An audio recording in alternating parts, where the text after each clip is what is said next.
Hello, my name is M. Likita. I am studying in 2nd PUC Government PU College, Kombettu, Putturu. Today I would like to explain the experiment angle of minimum deviation, which was 13th experiment in our lab manual. What is the aim of this experiment? To determine the angle of minimum deviation of a prism by plotting a graph, angle of incidence versus angle of emergent ray. Principle of this experiment is, in a prism, angle between the incident ray direction and emergent ray is called angle of deviation. For a minimum deviation position, the ray of light passes parallel to the base of the prism. Now I equal to E and R1 equal to R2. What are the apparatus required? Prism, pins, drawing board, protractor, white paper, meter scale and a pencil.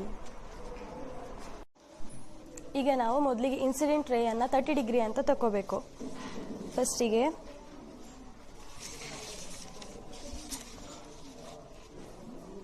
ಒಂದು straight line ಅನ್ನು ಎಳಿಬೇಕು. ಇದಕ್ಕೆ ನಾವು X ಮತ್ತೆ Y ಅಂತ mark ಮಾಡಬೇಕು. ಈಗ ನಾವು ಓ ಅಂತ ಒಂದು ಕಡೆಯಲ್ಲಿ ಮಾರ್ಕ್ ಮಾಡ್ಕೋಬೇಕು. ಇದಕ್ಕೀಗ ನಾವು ಈ ಓಗೆ ಪರ್ಪೆಂಡಿಕ್ಯುಲರ್ ಅನ್ನು ಎಳಿಬೇಕು.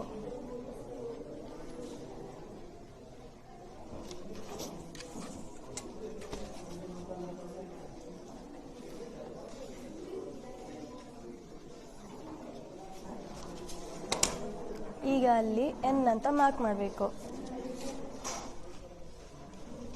ಈಗ ಇನ್ಸಿಡೆಂಟ್ ರೇ ಅನ್ನು 30 ಡಿಗ್ರಿ ಅಂತ ತಗೋಬೇಕು.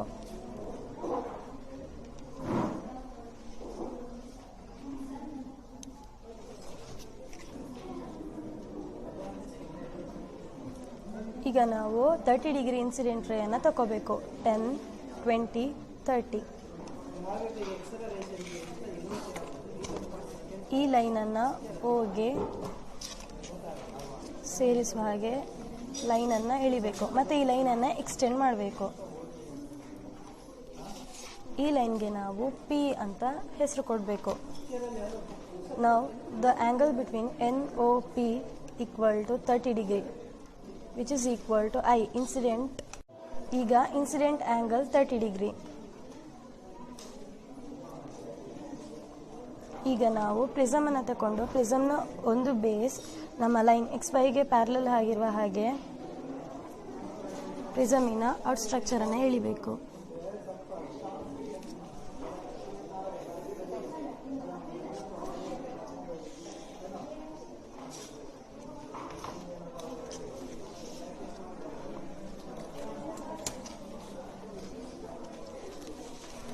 ಈಗ ನಾವು OP ಲೈನಲ್ಲಿ 2 ಪಿನ್ಗಳನ್ನು ಫಿಕ್ಸ್ ಮಾಡಬೇಕು.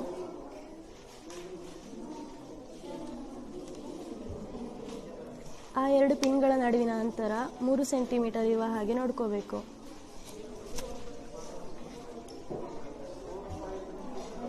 ಈಗ ಆ 2 ಪಿನ್ಗಳ ಇಮೇಜ್ ಪ್ರಿಸಮಿನ ಇನ್ನೊಂದು ಬದಿಯಲ್ಲಿ ಕೊಲಿನಿಯರಾಗಿ ಕಾಣ್ತಾ ಇರ್ತದೆ. ಪಿನ್ಗಳ ಅಪೋಸಿಟ್ ಸೈಡಲ್ಲಿ ಆ 2 ಪಿನ್ಗಳು ಕೊಲಿನಿಯರ್ ಆಗಿರುವ ಹಾಗೆ 2 ಪಿನ್ಗಳನ್ನು ಕುಟ್ಟಬೇಕು.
ಈಗ ಪಿನ್ಗಳನ್ನು ರಿಮೂವ್ ಮಾಡಿ ಆರ್ ಮತ್ತು ಎಸ್ ಅಂತ ಮಾರ್ಕ್ ಮಾಡಬೇಕು.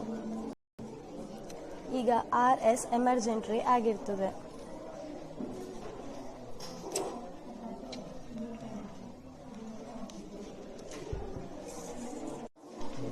ಈಗ ನಾವು ಪಿನ್ಗಳಿಗೆ ರೌಂಡ್ ಅಪ್ ಮಾಡಬೇಕು.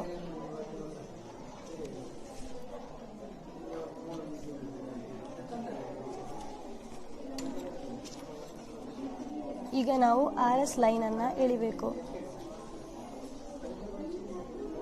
ಇದನ್ನು ಎಕ್ಸ್ಟೆಂಡ್ ಮಾಡಬೇಕು. ಈಗ ಆರ್ ಎಸ್ ಮತ್ತು ಪಿ ಒ ಲೈನ್ಗಳ ನಡುವಿನ ಆ್ಯಂಗಲ್ ಎಮರ್ಜೆಂಟ್ ಆ್ಯಂಗಲ್ ಆಗಿರ್ತದೆ. ಇಲ್ಲಿ ಆರ್ ಎಸ್ ಎಮರ್ಜೆಂಟ್ ರೇ.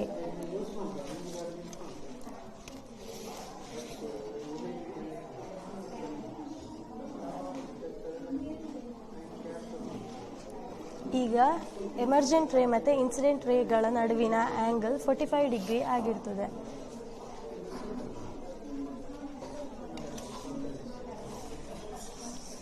ಈಗ ಅಬ್ಸರ್ವೇಷನಲ್ಲಿ ಫಸ್ಟ್ ಟ್ರಯಲ್ಗೆ angle of incidence in degree equal to 30 degree, angle of deviation in degree equal to 45 degree. ಈಗ ಸೆಕೆಂಡ್ ಟ್ರಯಲ್. ಮೊದಲು ನಾವು ಎಕ್ಸ್ ವೈ ಲೈನನ್ನು ಎಳ್ಕೋಬೇಕು. ಓ ಅಂತ ಮಾರ್ಕ್ ಮಾಡಬೇಕು. ಒಂದು ಪಾಯಿಂಟನ್ನು ಓ ಅಂತ ಮಾರ್ಕ್ ಮಾಡಬೇಕು. ಈ ಓ ಪಾಯಿಂಟಿಗೆ ನಾರ್ಮಲನ್ನು ಎಳಿಬೇಕು.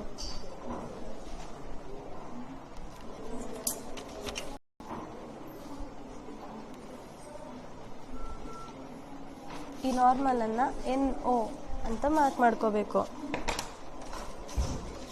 ಈಗ ಸೆಕೆಂಡ್ ಟ್ರಯಲಿಗೆ 35 ಡಿಗ್ರಿ ಇನ್ಸಿಡೆಂಟ್ ಡಿಗ್ರಿ ಆಗಿರ್ತದೆ.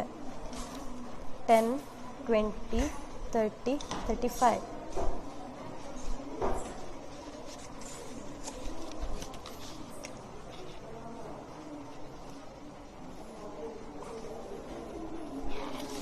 ಇದನ್ನು ಪಿ ಒ ಲೈನ್ ಅಂತ ಮಾರ್ಕ್ ಮಾಡ್ಕೋಬೇಕು. ಈಗ ಪಿ ಒ ಇನ್ಸಿಡೆಂಟ್ ರೇ. The angle between the PON equal to 35 degree. ಈಗ ನಾವು ಪ್ರಿಸಮನ್ನು XY ಲೈನ್ಗೆ ಪ್ಯಾರಲಲ್ ಆಗಿರುವ ಹಾಗೆ ಇಟ್ಕೋಬೇಕು.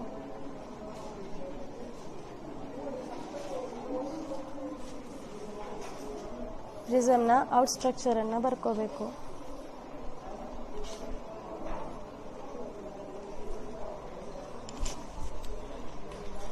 ಈಗ ಎರಡು ಪಿನ್ಗಳನ್ನು ಇನ್ಸಿಡೆಂಟ್ ರೇ ಮೇಲೆ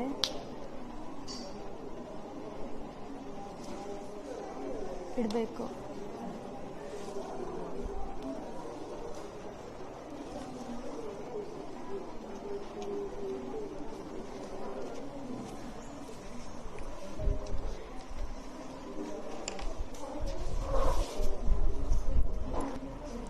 ಈಗ ನಾವು ಆ ಎರಡು ಪಿನ್ಗಳ ಇಮೇಜ್ಗಳು ಮತ್ತು ನಾವು ಈಗ ಒಂದು ಪಿನ್ನನ್ನು ಕುತ್ತಬೇಕು.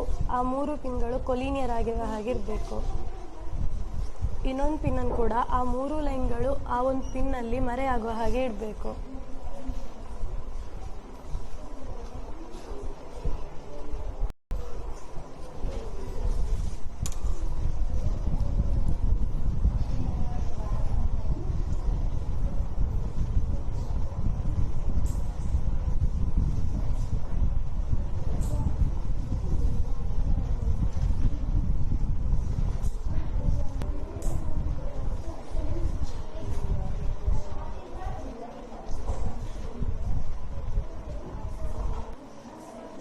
ಈಗ ನಾವೆಲ್ಲ ಪಿನ್ಗಳನ್ನು ರಿಮೂವ್ ಮಾಡಬೇಕು.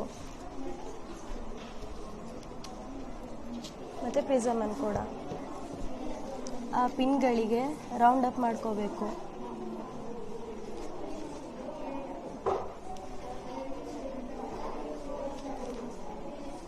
ಇದಕ್ಕೆ ಆರ್ ಮತ್ತು ಎಸ್ ಅಂತ ಮಾರ್ಕ್ ಮಾಡ್ಕೋಬೇಕು.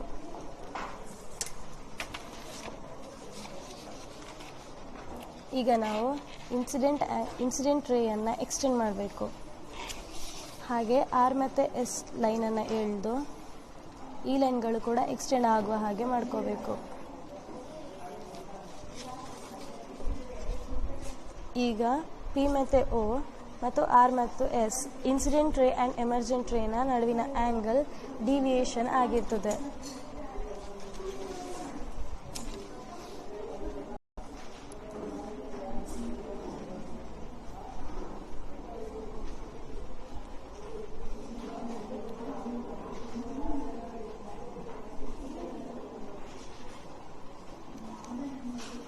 ಟೆನ್ 20 30 41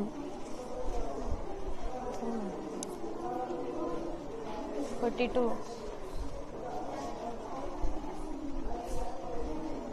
ಇದು ಡಿವಿಯೇಷನ್ ಆ್ಯಂಗಲ್ ಆಗಿರ್ತದೆ. Second trial number angle of incidence in degree 35 degree, angle of deviation in degree 42 degree. Third trial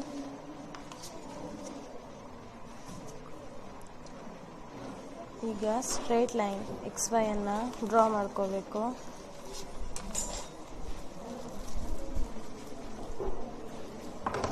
point O ಅನ್ನು ಮಾರ್ಕ್ ಮಾಡ್ಕೋಬೇಕು ಮತ್ತು ಈ ಪಾಯಿಂಟ್ Oಗೆ ನಾರ್ಮಲನ್ನು ಎಳಿಬೇಕು.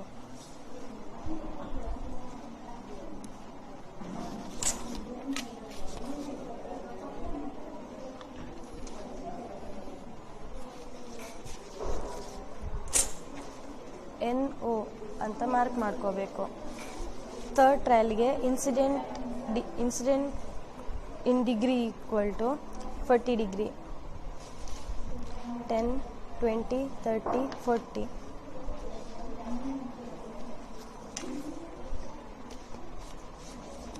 ಅದನ್ನು ಓಗೆ ಕನೆಕ್ಟ್ ಮಾಡಬೇಕು ಮತ್ತು ಆ ಇನ್ಸಿಡೆಂಟ್ ರೇಯನ್ನು ಎಕ್ಸ್ಟೆಂಡ್ ಮಾಡಬೇಕು. ಇದಕ್ಕೆ PO ಅಂತ ಮಾರ್ಕ್ ಮಾಡಬೇಕು.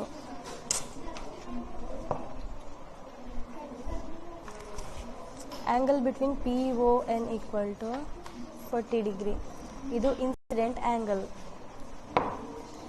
ಈಗ ಪ್ರಿಸಮನ್ನು ತಗೊಂಡು ಪ್ರಿಸಮ್ನ ಬೇಸ್ ನಮ್ಮ XY ಲೈನ್ಗೆ ಪ್ಯಾರಲಲ್ ಆಗಿರುವ ಹಾಗೆ ಪ್ರಿಸಮನ್ನು ಡ್ರಾ ಮಾಡ್ಕೋಬೇಕು.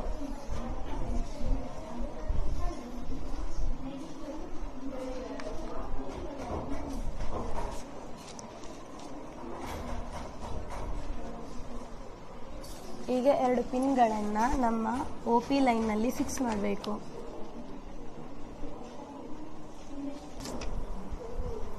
ಈಗ OP ಲೈನ್ನ ಮೇಲೆ ಪಿನ್ನನ್ನು ಫಿಕ್ಸ್ ಮಾಡಬೇಕು. ಆ ಪಿನ್ಗಳ ನಡುವಿನ ಅಂತರ 3 ಸೆಂಟಿಮೀಟರ್ ಇರುವ ಹಾಗೆ ನೋಡ್ಕೋಬೇಕು.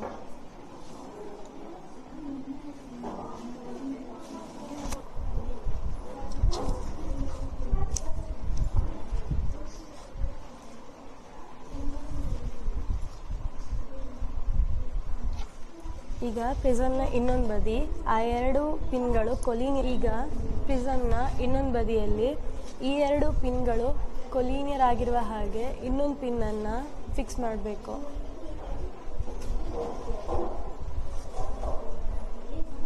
ಆ ಮೂರು ಪಿನ್ಗಳು ಕೊಲೀನಿಯರ್ ಆಗಿರುವ ಹಾಗೆ ಇನ್ನೊಂದು ಪಿನ್ನನ್ನು ಫಿಕ್ಸ್ ಮಾಡಬೇಕು.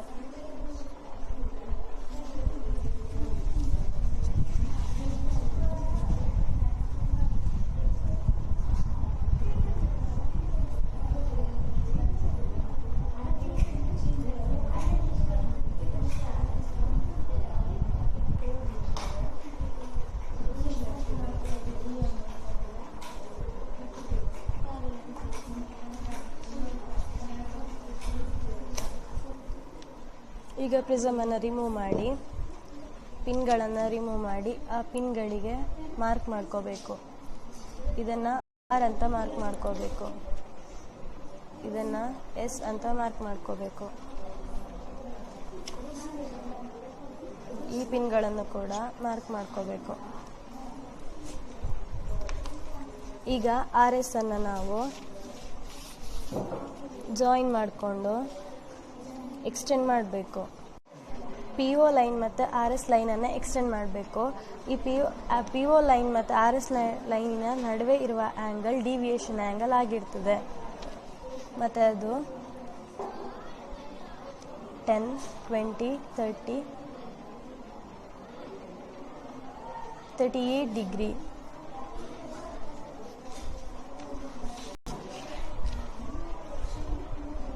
ಈಗ ಥರ್ಡ್ ಟ್ರಯಲ್ಗೆ angle of incidence in degree 40 degree, angle of deviation in degree 38 degree. ಈಗ ಫೋರ್ತ್ ಟ್ರಯಲ್ಗೆ XY ಲೈನನ್ನು ಎಳ್ಕೋಬೇಕು.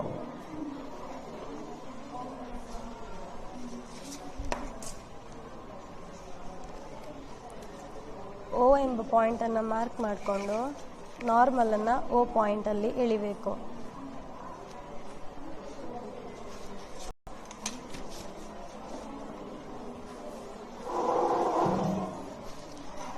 ಅದನ್ನು NO ಅಂತ ಮಾರ್ಕ್ ಮಾಡ್ಕೋಬೇಕು.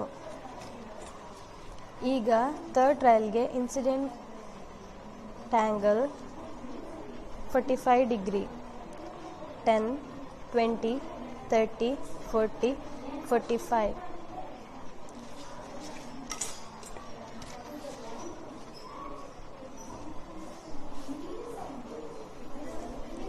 ಇದನ್ನು PO ಅಂತ ಮಾರ್ಕ್ ಮಾಡಿಕೊಂಡು ಆ ಇನ್ಸಿಡೆಂಟ್ ರೇಯನ್ನು ಎಕ್ಸ್ಟೆಂಡ್ ಮಾಡಬೇಕು.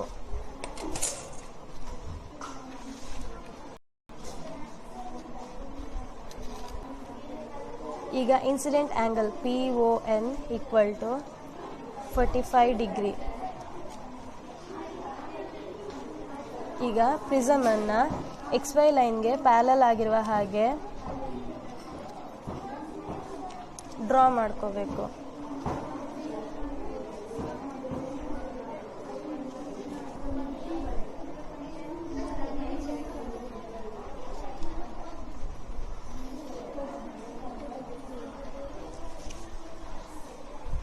ಈಗ OP ಲೈನ್ ಮೇಲೆ 2 ಪಿನ್ಗಳನ್ನು ಫಿಕ್ಸ್ ಮಾಡಬೇಕು.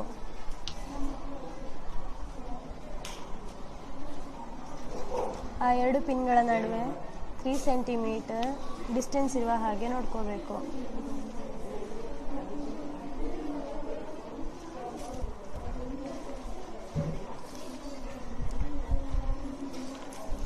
ಈಗ ಪ್ರಿಸಮಿನ ಇನ್ನೊಂದು ಸೈಡಲ್ಲಿ ಈ 2 ಪಿನ್ಗಳು ಕೊಲೀನಿಯರ್ ಆಗಿರುವ ಹಾಗೆ ಇನ್ನೊಂದು ಪಿನ್ನನ್ನು ಫಿಕ್ಸ್ ಮಾಡಬೇಕು. ಈಗ ಈ 3 ಪಿನ್ಗಳು ಕೊಲೀನಿಯರ್ ಇರುವ ಹಾಗೆ ಇನ್ನೊಂದು ಪಿನ್ನನ್ನು ಫಿಕ್ಸ್ ಮಾಡಬೇಕು.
ಈಗ ಪ್ರಿಸಮನ್ನು ರಿಮೂವ್ ಮಾಡಿ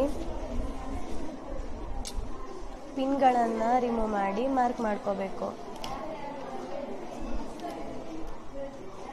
ಈ ಪಿನ್ಗಳನ್ನು ರಿಮೂವ್ ಮಾಡಿ R ಮತ್ತು S ಅಂತ ಮಾರ್ಕ್ ಮಾಡ್ಕೋಬೇಕು. ಈಗ ಈ RS ಲೈನನ್ನು ಜಾಯಿನ್ ಮಾಡಬೇಕು ಮತ್ತು ಈ RS ಲೈನನ್ನು ಎಕ್ಸ್ಟೆಂಡ್ ಮಾಡಬೇಕು. PO is incident ray, RS is emergent ray. The angle between incident ray and emergent ray is called deviation angle.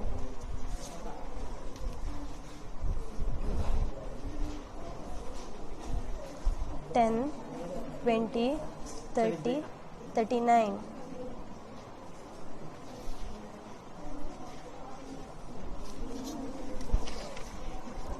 Fourth ಟ್ರಯಲಿಗೆ incident angle 45 ಮತ್ತು deviation angle 39 degree.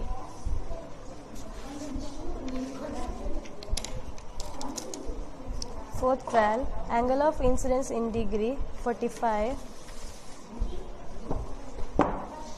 angle of deviation in degree 39 degree. Straight line ಈಗ ನಾವು straight ಲೈನನ್ನು ಎಳಿಬೇಕು. X Y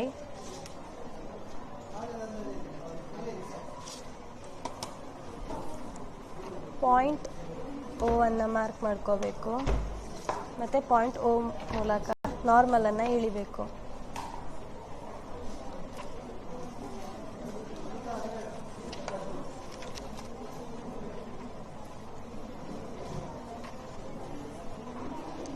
ಇದನ್ನು N O ಅಂತ mark ಮಾಡ್ಕೋಬೇಕು. Fifth ಟ್ರಯಲಿಗೆ incident angle 50 degree. 10, 20, 30, 40, 50.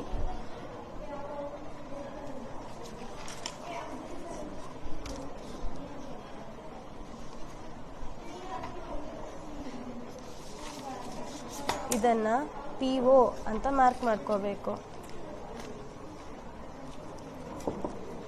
ಈ ಇನ್ಸಿಡೆಂಟ್ ರೇಯನ್ನು ಎಕ್ಸ್ಟೆಂಡ್ ಮಾಡಬೇಕು.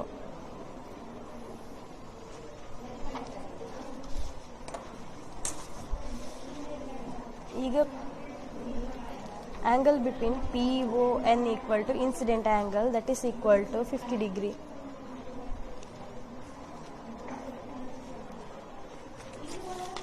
ಈಗ ಪ್ರಿಸಮ್ನ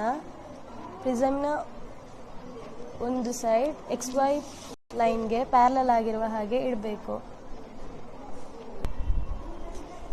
ಈಗ ಪ್ರಿಸಮನ್ನು ಡ್ರಾ ಮಾಡ್ಕೋಬೇಕು.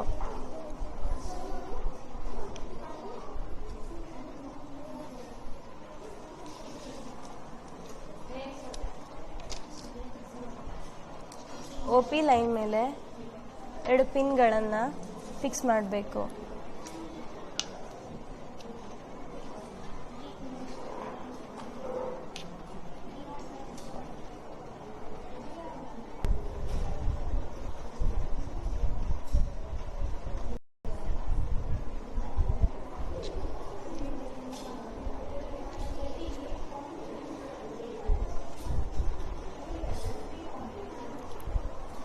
ಈಗ ನಾವು ಆ 2 ಪಿನ್ಗಳು ಪ್ಯಾರಲಲ್ ಆಗಿರುವ ಹಾಗೆ ನೋಡಿಕೊಂಡು ಇನ್ನೊಂದು ಪಿನ್ನನ್ನು ಫಿಕ್ಸ್ ಮಾಡಬೇಕು ಪ್ರಿಸಮ್ನ ಇನ್ನೊಂದು ಸೈಡಿಂದ. ಹಾಗೆ ಈ 3 ಪಿನ್ಗಳು ಪ್ಯಾರಲಲ್ ಆಗಿರುವ ಒಂದೇ ಲೈನಲ್ಲಿ ಕೊಲೀನಿಯರ್ ಆಗಿರುವ ಹಾಗೆ ಇನ್ನೊಂದು ಪಿನ್ನನ್ನು ಕೂಡ ಫಿಕ್ಸ್ ಮಾಡ್ಕೋಬೇಕು.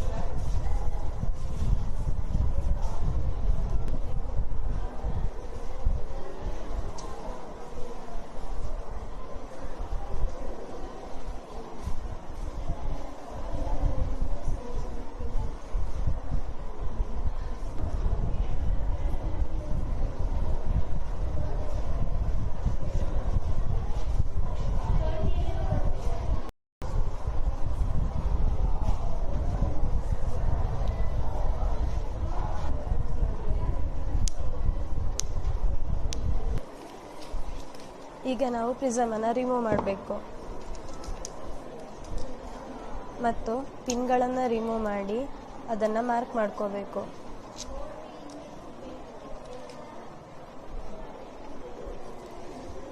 ಈ ಪಿನ್ಗಳನ್ನು ರಿಮೂವ್ ಮಾಡಿ ಆರ್ ಮತ್ತು ಎಸ್ ಅಂತ ಮಾರ್ಕ್ ಮಾಡ್ಕೋಬೇಕು.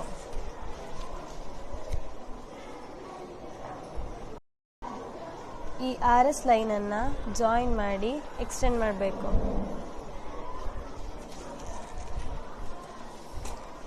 P O incident ray, R S emergent ರೇ.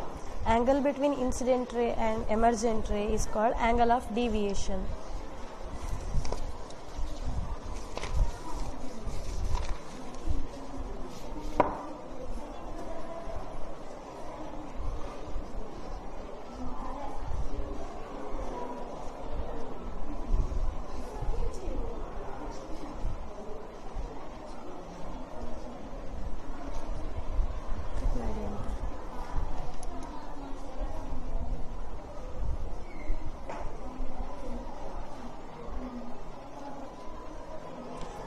10, 20, 30, 41.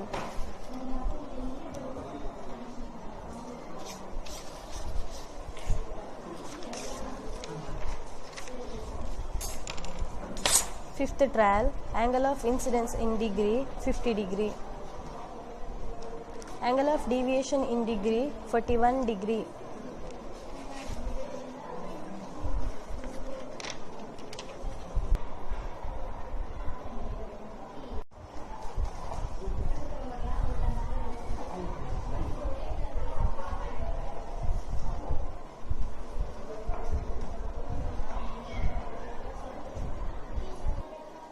ಈಗ ನಾವು ಗ್ರಾಫ್ ಅನ್ನು ಎಳಿಬೇಕು.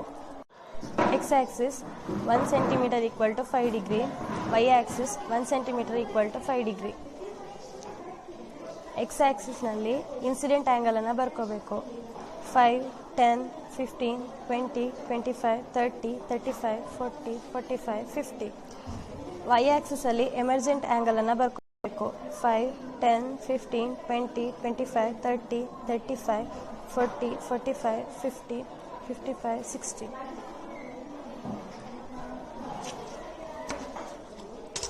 ಈಗ ಫಸ್ಟ್ ಟ್ರಯಲಿಗೆ ಇನ್ಸಿಡೆಂಟ್ ಆ್ಯಂಗಲ್ 30 ಡಿಗ್ರಿ ಮತ್ತು ಡಿವಿಯೇಷನ್ ಆ್ಯಂಗಲ್ 45 ಡಿಗ್ರಿ. ಅದನ್ನು ಮಾರ್ಕ್ ಮಾಡ್ಕೋಬೇಕು.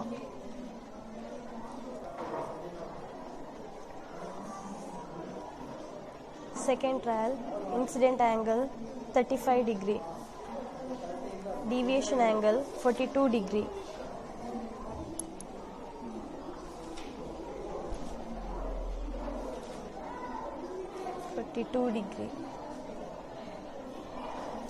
Third trial, incident angle 40 degree, deviation angle 38 degree.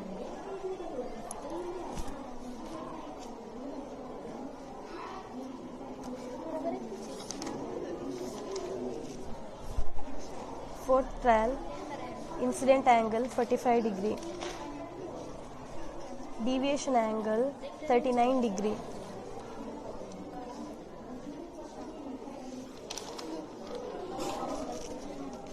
Fifth trial, incident angle 50 degree, deviation angle 41 degree.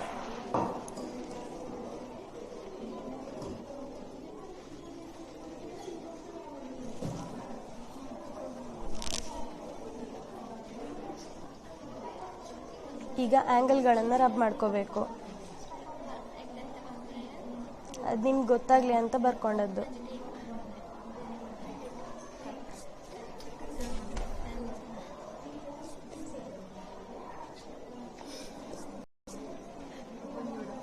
ಈಗ ಈ ಪಾಯಿಂಟ್ಗಳನ್ನು ಜಾಯಿನ್ ಮಾಡಬೇಕು.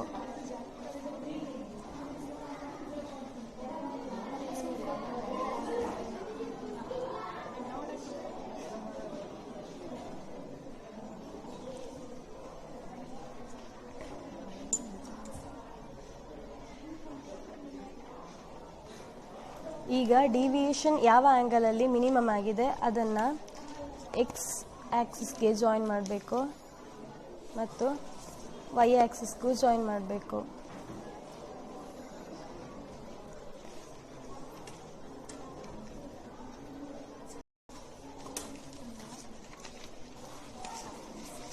From the graph, angle of minimum deviation